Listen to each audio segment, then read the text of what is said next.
curtailment of imports.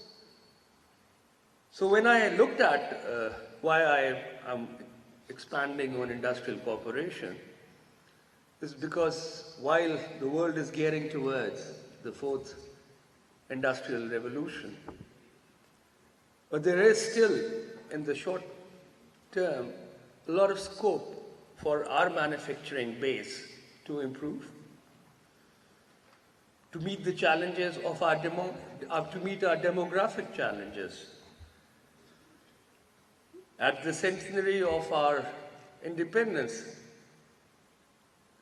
2047, another almost 28 years down the road, we are looking at a population of 400 million. So unless and until we don't provide that requisite economics infrastructure, the model of economic growth, of prosperity which we aim for, will surely elude us. So in industrial cooperation, though this is the third meeting of the consortium, I think it needs to be further granularized. In your universities from Pakistan side, I saw the names of LUMS. I saw the name of IBA. These are one of the few institutions, I'm not saying the others obviously have equal capacity, but when we talk of industrial cooperation, and on 5th of June on the JCC, we added new sectors of cooperation in the next 10 years, in which iron and steel. Today Pakistan imports $4 billion worth of steel every year. Mines and minerals, huge potential of natural resources in Pakistan. China imports 70% of its copper needs, and Pakistan sits at one of the second largest copper reservoirs in the world. Oil and gas, our need for petrochemicals, our need for oil refineries, our need for getting the much needed gas for growth in Punjab and in Pakistan, the pipelines, textiles, auto sector. For this, what I would propose is that institutions like LUMS and IBA to do this granular studies on these sectors which have been identified with an interface of the private sector, because going forward, private sector from both countries would be leading the initiative of industrial cooperation. And then, as my friend Mr. Mohit Pirzada said, how do we filter in those policies into meaningful, those studies into coming into our policy-making bodies? I assure you that from the Ministry of Planning and with the Ministry of Industries and Production and all other stakeholders, if pragmatic policies, a diagnostic study of each sector is done, that will unleash the true potential of industrial cooperation. Another marvel at which we are proud of our iron brothers is their ability to harness time as a resource for their economic and societal growth. That is something, unfortunately, as over the years we have not kept up with the requisite fiscal spending for development of our human capital. And because of that, most of our government structures, governance models, government bureaucracy has not been keeping up with the pace. So while we look into this consortium of universities, I would also urge to reflect upon the need to learn from best practices of governance. So perhaps there should be a very focused attention to public administration and the civil service academies in Pakistan, the way the future generation of our government officials would be implementing and having a valuable input in the policies which they are supposed to implement. But since this government has come into in office, we realized that though agriculture, natural resources, small and medium-term enterprises, processing, manufacturing is what is needed, but at the same time we cannot afford to not look at the future of and provide those enablers for the fourth industrial revolution. So we put in place, under our public sector development plan, an initiative of knowledge economy.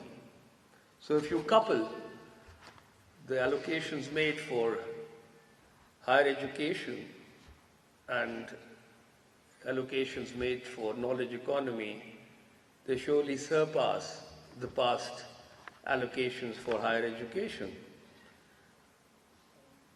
And we are very grateful for the 20,000 scholarships from our Chinese government.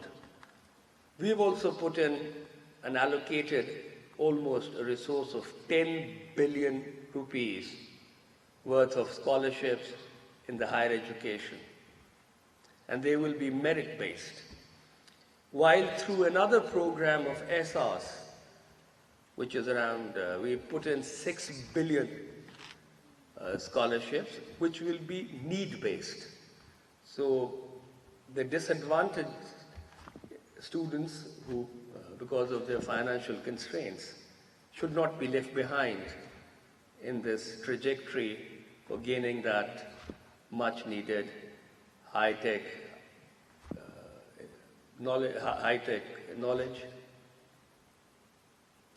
And when I say high-tech or digital, while I was sitting on the stage, half of the audience was busy at their phones. So smartphones are just this very fact that how important that has become. And I had the privilege of going to Huawei Research and Development Center, which really shows you what is stored ahead for the next generations. Today, Huawei spends around $18 billion per year on research and development, out of their total, I think, profits of around 100 billion. And in growing years, they're going to take it up to 40% of the profits will be channeled to research and development. If they're earning 100 billion, they're spending 40 billion in research and development. Today, China's annual budget for research and development is $350 billion, which is at par, if not less, than any other leaders, global leaders. And when you talk of smartphones, when you talk of data, artificial intelligence,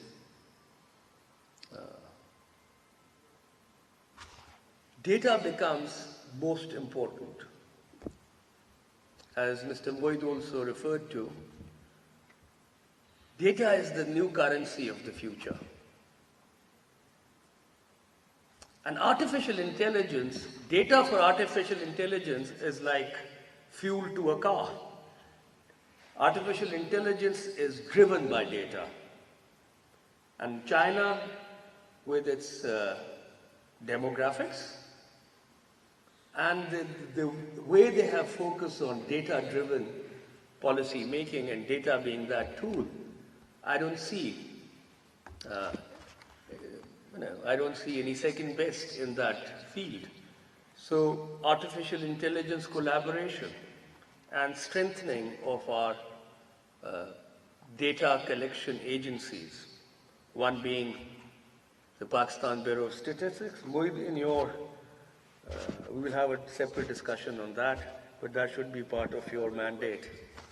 So we are focusing on that, developing a repository of national data collection, which will not only enable us for the much needed economic growth, will also improve our governance structures all the way down to districts and tehsils.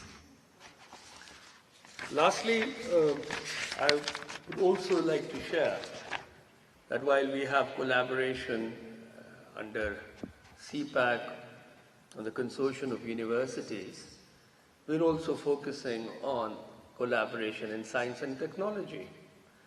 The ministries, the Ministry of Science and Technology in Pakistan and the Chinese Academy of Science and Technology have a protocol under which we are setting up a few centers of excellence. And lastly, I know the Vice President of Chinese higher education sitting here comes with a very rich and illustrious career in agriculture. And today I was informed, in fact I know that there's a joint venture between Agriculture University in China and Las Vegas. But I was also urged to look into the Faisalabad Agriculture University. They also have a fairly well set up organization. So in the end, what I think is needed is to synergize all these efforts, make them more granularized, sector-wise, public administration, agriculture, industrial cooperation, and most importantly, I see in the audience Lieutenant General Naveed, Director of NUS, setting up of science and technology parks. I think NUST is one of leading institutions which could incubate such centers of excellence along with others. So I think this, and then the need for artificial data development in Pakistan. So it's fairly a very broad-based cooperation under the banner of higher education, but it needs to be synergized. So A, we avoid overlaps, B, consortiums or meetings don't turn out to be just talk shows, and C, how whatever the policies which filter through these very illustrious alumni and very illustrious leaders of our academia sitting in the audience is actually translated into policy making. So we had initially, what I'm thinking of is that we will structure a project management unit or something on the same footing in the planning ministry. So the science and technology, higher education, Bureau of Statistics, agriculture, industrial cooperation, all of them can be synergized, but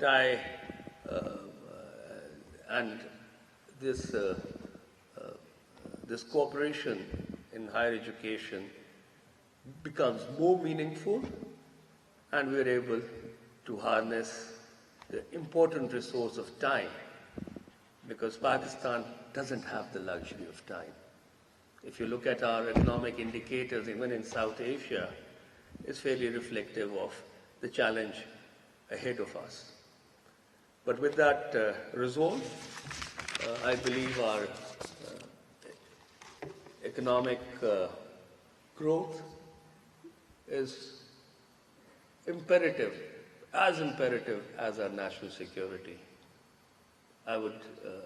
So with that in mind, I assure you that the government is very cognizant of the great work done under CPAC Consortium of Universities, and you will find Ministry of Planning and Development very forthcoming for this initiative.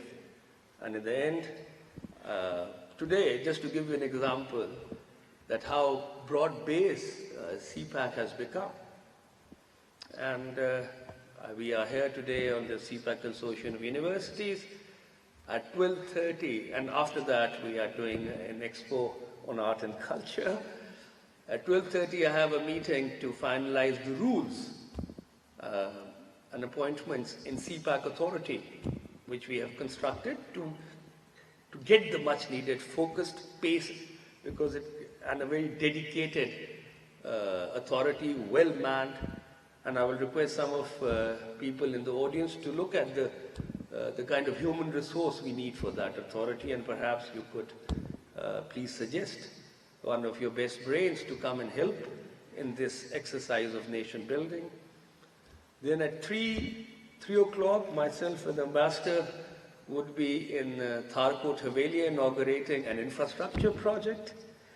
And this month, earlier we were in Gawada, just inaugurated a 300 megawatt energy project along with Vocational Training Institute, hospitals and airports.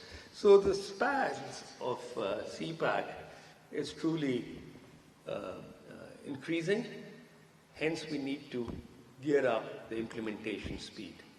So on that note, I look forward to much more interaction, and please find my office doors always open to anything related to CPAC or for national needs. Thank you all.